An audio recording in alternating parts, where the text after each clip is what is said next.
Hello बच्चों, कैसे हैं आप सभी लोग। मैं राहुल सर स्वागत करता हूं आप सभी का अपने YouTube channel Rahul sir Gonda पर। बच्चों, आज मैं आप लोगों के बीच में अगला चैप्टर लेके आ चुका हूं जिसका नाम है समीकरण तथा सर्वसमीका। तो सबसे पहले हम लोग देखते हैं समीकरण क्या होता है, सर्वसमीका क्या होता है और कथन क्या होता है, इसको देखते हैं। अब इस चैप्टर में आप लोगों को दो टर्म देखने को मिलेंगे, एक चर और दूसरा अचर। सबसे पहले आप लोगों का चर और अचर क्लियर होना चाहिए। क्या होता है चर और अचर? तो चर ऐसी राशियां होती हैं जिनका मान हमेशा बदलता रहता है। जैसे कि यदि मैंने लिख दिया x या x+2 लिख दिया तो इसमें आपको चर दिख रहा होगा। अगर चर की जगह पे 1 रखा जाए तो बताइए इसका मान कितना हो जाएगा? तो ये 3 हो जाएगा। अगर चर की जगह पे 2 रखा जाए तो ये 2+2 यानी कि 4 हो जाएगा। आप देख पा रहे होंगे लगातार इसका मान बदल रहा है, तो ये चर राशियां हो जाएंगी। जबकि अगर लिख दिया जाए 5+2 तो ये हमेशा 7 ही होगा, ये कभी नहीं बदलेगा। तो ये अचर राशियां होती हैं। यानी आप कह सकते हैं कि जितने भी अक्षर होते हैं वे सभी चर होते हैं और अंक सभी अचर राशियां होती हैं। तो आपको क्लियर हो गया होगा चर और अचर। अब आइए देखते हैं कथन क्या होता है। तो कथन ऐसा वाक्य जिनका सत्य या असत्य होना सुनिश्चित हो, कथन कहलाता है। अब सत्य और असत्य का मतलब क्या हुआ? जैसे मैंने लिखा आज वर्षा होगी, आज वर्षा होगी। बताइए आज वर्षा होगी आप सत्य कह सकते हैं क्या? 100% ये कह सकते हैं कि आज बारिश होगी? नहीं कह सकते हैं। क्या ये कह सकते हैं कि आज बारिश नहीं होगी? ये भी नहीं कहा जा सकता। यानी ना तो इसको सत्य कहा जा सकता है और ना ही असत्य कहा जा सकता है। तो ये कथन नहीं हुआ। दूसरा है जैसे आज भारत क्रिकेट जीतेगा, जीतेगा या नहीं जीतेगा 100% बिल्कुल नहीं कहा जा सकता, तो ये भी कोई कथन नहीं होगा। तीसरा देखिए 3 और 2 5 होते हैं या नहीं होते हैं? देखिए 3+2 कितना होगा? 5 होगा ही होगा, 100% होगा। तो ये आपका एक कथन हो जाएगा। संख्या 5 संख्या 10 से बड़ी है। क्या संख्या 5 संख्या 10 से बड़ी है? संख्या 5 संख्या 10 से छोटी होती है, यानी ये भी असत्य हो गया, तो इसको भी हम कथन कहेंगे। सत्य या असत्य होना चाहिए, सत्य या फिर असत्य होना चाहिए, तो वो हमारा कथन हो जाएगा। अब जैसे कहा जाए किसी संख्या के दोगुने में 5 जोड़ने पर 10 प्राप्त होता है, तो ऐसे लिखेंगे किसी संख्या के 2 गुने में, संख्या x है इसके 2 गुने में 5 या फिर 4 जोड़ने पे हमें कितना प्राप्त हो? 10 प्राप्त होता है। तो ये हो गया आपका एक कथन। ठीक है, तो इसको हम लोग कथन बोलते हैं। तो अब आइए देखते हैं समीकरण क्या होता है। समीकरण जब 2 व्यंजक बराबर मूल्य के हों, आप सीधा सीधा समीकरण की तुलना तराजू से कर सकते हैं। मतलब जैसा कि लिखा है जब 2 व्यंजक बराबर मूल्य के हों और उनके बीच में बराबर का चिन्ह लगा हो तो वह समीकरण कहलाते हैं। जैसे आपने तराजू देखा, जब तराजू पे कुछ तौलते हैं तो दोनों तरफ एग्जैक्ट दोनों तरफ क्या होता है? बराबर आता है। अगर इधर 5 kg का कुछ सामान रखा है तो दूसरी तरफ हम लोग 5 kg का ही वेट लगाते हैं, उसका बाट लगाते हैं। तो समीकरण की तुलना आप तराजू से कर सकते हैं। जैसे आप यहाँ पे देखेंगे चर राशि का ऐसा मान जो समीकरण को संतुष्ट करे, समीकरण कहलाता है। चर राशि का ऐसा मान जो समीकरण को संतुष्ट करे। जैसे आप तराजू पे एक तरफ अगर 5 किलो सामान रखते हैं तो दूसरी तरफ क्या रखना होगा? 5 किलो का ही बाट रखना होगा, उसके अलावा और कुछ नहीं। अगर हमें 5 किलो तौलना है तो 5 किलो का ही बाट रखना होगा। ये आपका समीकरण होता है। तो आइए देखिए, जैसे कि एक एग्जाम्पल मैंने लिखा 3x plus 3 is equal to 9, यानी 3x प्लस 3 बराबर 9। तो x का एक निश्चित मान होगा बेटा। कैसे? x की जगह पे कोई निश्चित मान ही आएगा, तो 3 की जगह पे क्या रखें, तो ऐसे तो हम निकाल सकते हैं। कैसे? 3x प्लस 3 बराबर 9 लिखा है, 3 को उधर भेज दीजिए तो 3x बराबर, ये 3 उधर जाएगा, 9 माइनस 3 कितना आ जाएगा? 6। जब यहाँ से x की वैल्यू निकालेंगे तो ये 6 और 3 बटे में आ जाएगा, यानी कि x का मान कितना आया? 2। अब यहाँ पे x का मान जब 2 रखेंगे तो 3 दूनी 6 और 6 3 9 हो जाएगा। तो ये तो हो गया आपका समीकरण। आप इससे क्या निष्कर्ष निकाले? निष्कर्ष ये निकला कि समीकरण में किसी चर का एक निश्चित मान होता है, जैसे कि आप अभी निकाले, जो उस समीकरण को संतुष्ट करता है।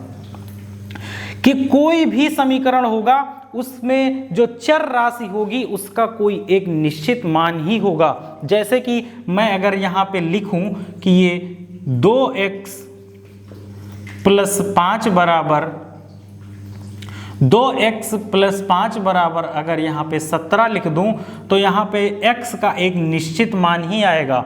यहाँ पे x का कोई निश्चित मान होगा, उसके अलावा कोई नहीं आ सकता है। अगर यहाँ से निकाला जाए तो x का मान कितना हो जाएगा? देखिए, अगर यहाँ पे x की जगह पे 6 रखें तो 6 दूनी 12 और 5 कितना हो जाएगा? 17 हो जाएगा। अगर x की जगह पे 6 रख दें और 5 जोड़ेंगे तो 6 दूनी 12 प्लस 5, तो ये कितना आ जाएगा? 17। तभी ये समीकरण को संतुष्ट करेगा। दोनों तरफ RHS और LHS दोनों तरफ बराबर आना चाहिए।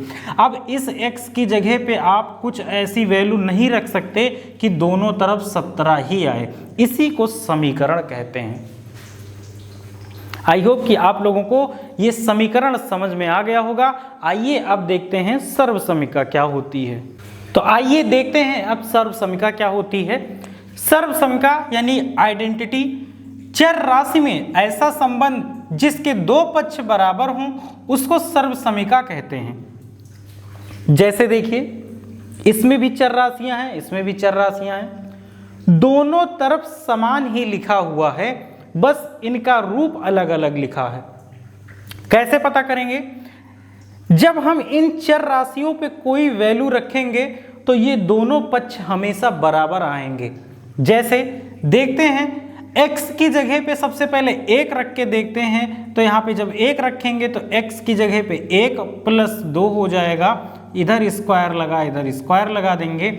यहाँ पे भी 1 लिखेंगे, स्क्वायर लगाएंगे। 4 प्लस यहाँ पे 4 गुणे और यहाँ x है तो यहाँ भी 1 रख देंगे, यानी x की वैल्यू हमने क्या लिया? यहाँ 1 लिया। 2 और 1 जोड़ेंगे 3, 3 का स्क्वायर, 1 का स्क्वायर 1 होता है, यहाँ पे 4 और ये 4 एकम 4 हो जाएगा। 3 का स्क्वायर करेंगे, 3 त्रिका 9, 4 4 8 और 1 9, ये दोनों तरफ बराबर आ गया। यानी जब हमने x का मान 1 लिया तो दोनों पक्ष क्या हो गए? बराबर हो गए। आइए अब x के मान हम 2 रखकर देखते हैं क्या दोनों पक्ष बराबर आते हैं या फिर नहीं, उसके बाद कुछ निष्कर्ष निकालते हैं। तो x का मान 2 लेने पर x का मान 2 रखते हैं, x की जगह पे 2 रख दिया, यहाँ पे 2 लिखा है, फिर स्क्वायर लगा दिया।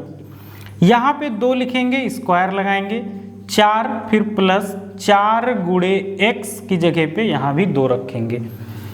2 और 2 4, 4 का स्क्वायर, यहाँ पे 2 का स्क्वायर करेंगे तो 4 हो जाएगा, यहाँ पे 4 लिखा है और प्लस 4 दूनी 8 हो जाएगा। 4 का जब स्क्वायर करेंगे 4 चौक 16, 4 4 8 और 8 16 हो जाएगा, यानी फिर भी दोनों पक्ष हमारे बराबर आ रहे हैं। आपने देखा जब x का मान 1 रखा तो भी दोनों पक्ष बराबर, x का मान 2 रखा तो भी दोनों पक्ष बराबर आए। यदि हम यहाँ x का मान 3 भी रखेंगे तब भी दोनों पक्ष बराबर ही आएंगे। यानी x का मान हम कुछ भी ले लेंगे तो दोनों पक्ष हमेशा क्या आएंगे? बराबर आएंगे। यही सर्वसमीका होती है। तो क्या निष्कर्ष निकला? निष्कर्ष निकला कि सर्वसमीका में चर का प्रत्येक मान सर्वसमीका को संतुष्ट कर देता है। यानी इसमें चर का मान हम कुछ भी ले लेंगे तो ये सर्वसमिका को संतुष्ट करता है, जबकि समीकरण में इस प्रकार नहीं था। समीकरण में कोई एक मान पूरे समीकरण को संतुष्ट करता है, इसके अलावा नहीं। ठीक है, आपको समीकरण और सर्वसमिका समझ में आ गया होगा, आपको कथन समझ में आ गया होगा। आइए इस पे अंतर देखते हैं, सर्वसमिका और समीकरण में अंतर क्या होता है, और पिछले साल पूछे गए एक प्रश्न को देखते हैं, उसको सॉल्व करते हैं और समझने का प्रयास करते हैं। आइए अब एक प्रश्न के माध्यम से सर्वसमिका और समीकरण को समझने का प्रयास करते हैं। देखिए, ये क्वेश्चन आपके 2016 में पूछा जा चुका है। क्या पूछा गया था कि निम्नलिखित में से समीकरण और सर्वसमिका को छांटकर लिखना है। दो दिए गए हैं, पहला और ये दूसरा है। इसमें से हमें बताना है कौन सा समीकरण है और कौन सा सर्वसमिका है। तो कैसे पता करेंगे? जैसे मैंने आपको बताया कि जहां पे x का मान निश्चित होगा, जिस समीकरण में x का मान निश्चित होगा, यानी वहां पे कोई x का एक निश्चित वैल्यू आएगा, तो समझ लीजिए वो आपका समीकरण होगा। तो सबसे पहले देखते हैं, इसको सॉल्व करते हैं। 2x - 1 = x लिखा है, तो इसको देखते हैं। सबसे पहले यहाँ x का मान 1 लेते हैं। x का मान 1 रखने पर देखिए 2 लिखा है, x का मान 1 रखेंगे, -1 लिखा है, इधर भी x है, यहाँ भी 1 रख दीजिए। 2 एकम 2 -1 = 1, 2 में से 1 घटेगा, 1 = 1, तो यहाँ पे तो LHS RHS के बराबर हो गया। अब देखिए x का मान 2 रखने पर, क्या 2 रखने पर भी दोनों तरफ बराबर आता है? तो 2 × x, x की जगह पे अब 2 रखेंगे, -1 = 2, इनका गुणा करिए तो 4 हो जाएगा, -1 = 2, 4 में से 1 गया तो 3 और इधर आ गया 2, यानी ये दोनों तरफ बराबर नहीं आया। तो x का केवल एक ही मान इस समीकरण को संतुष्ट कर रहा है, जो कि कौन है? 1 है, इसीलिए ये क्या हो जाएगा? अतः 2x - 1 = x एक समीकरण होगा, समीकरण होगा। ठीक है, ये तो समीकरण हो गया। आइए अब इसको देखते हैं। इस पे हम x = 1 रखते हैं और सॉल्व करते हैं। तो 2 यहाँ पे 1 रखेंगे, +1 = 2, यहाँ पे भी 1 रखेंगे, +2। इसको जोड़ेंगे तो 2 × 2 बराबर, इसको जोड़ेंगे तो 2 + 2, 2 दूनी 4 और इधर 2 और 2 4। x = 1 पे ये जो समीकरण है, ये जो सर्वसमिका है, ये संतुष्ट करता है। आइए x = 2 रखते हैं। x = 2 रखने पर तो 2 ब्रैकेट में 2 है, +1 लिखा है, ब्रैकेट में x था उसकी जगह पे 2 रखा हमने, बराबर 2 गुणे, अब x आया, x की जगह पे 2 रखेंगे, +2। देखिए इसको जोड़ेंगे तो 3 हो जाएगा, तो 2 × 3 और इसको गुणा करेंगे 4 + 2, 2 × 6 और 4 × 2 = 6, यानी x = 2 रखने पर भी इस समीकरण को ये संतुष्ट कर रहा है। अतः दिया गया ये सर्वसमिका होगा। यहाँ पे लिख देंगे, अतः 2 ब्रैकेट x + 1 = 2x + 2 एक सर्वसमिका है, एक सर्वसमिका है। उम्मीद है आप लोगों को समीकरण और सर्वसमिका का कॉन्सेप्ट समझ में आ गया होगा। तो अब इस पर आधारित प्रश्न अगले वीडियो में कराएंगे, अगले क्लास में कराएंगे। तब तक के लिए आप जुड़े रहिए, चैनल को सब्सक्राइब कर लीजिए। Thank you, bye bye.